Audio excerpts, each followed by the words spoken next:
அண்மை செய்தியை பார்த்துக் கொண்டிருக்கிறோம். ஈரோடு மாவட்டம் கோபிச்செட்டிப்பாளையத்தில் தனது ஆதரவாளர்களை அழைத்து ஆலோசனை நடத்த உள்ளதாக வெளியாகும் தகவல் தவறு என்று செங்கோட்டையன் தெரிவித்திருக்கிறார். ஈரோடு மாவட்டம் கோபிச்செட்டிப்பாளையத்தில் தனது ஆதரவாளர்களை அழைத்து ஆலோசனை நடத்த இருப்பதாக வெளியாகும் தகவல் தவறு என்று செங்கோட்டையன் தெரிவித்திருக்கிறார். அதிமுக பொதுக்கூட்ட அழைப்பிதழ் வழங்க அந்தியூரிலிருந்து அதிமுகவினர் தனது வீட்டிற்கு வந்திருக்கிறார்கள் என்றும் செங்கோட்டையன் தெரிவித்திருக்கிறார். இதுகுறித்த கூடுதல் விவரங்களோடு இணைகிறார் எமது செய்தியாளர் ராஜகுமரன்.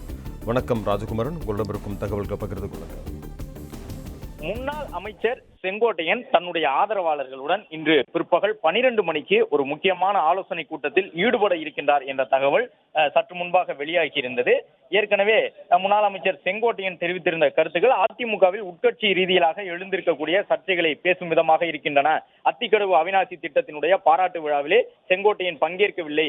அதன் தொடர்ச்சியாக செய்தியாளர்களை சந்தித்த பொழுது முன்னாள் முதலமைச்சர்கள் எம்ஜிஆர் மற்றும் ஜெயலலிதாவுடைய படங்கள் இல்லாமல் அந்த பாராட்டு விழா நடைபெற்றதால் தான் புறக்கணித்ததாக அவரே கூறியிருந்த நிலையில் அதிமுகவில் மீண்டும் ஒரு உட்கட்சி சிக்கல் எழுந்திருக்கின்றதோ என்ற கேள்வி எழுப்பப்பட்டு வந்தது.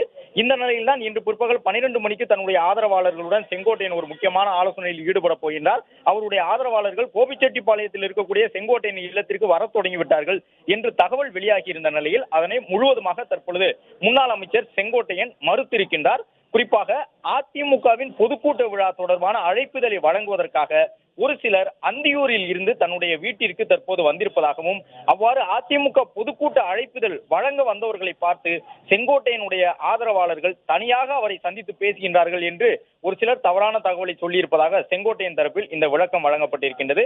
அது மட்டுமல்லாமல் கோவிலுக்கு சென்றுவிட்டு வீட்டிற்கு திரும்பியதும் அந்தியூர் நிர்வாகிகளிடம் அந்த அழைப்புதலை தான் பெற இருப்பதாகவும் தற்பொழுது முன்னாள் அமைச்சர் செங்கோட்டையன் தெரிவித்திருக்கின்றார்.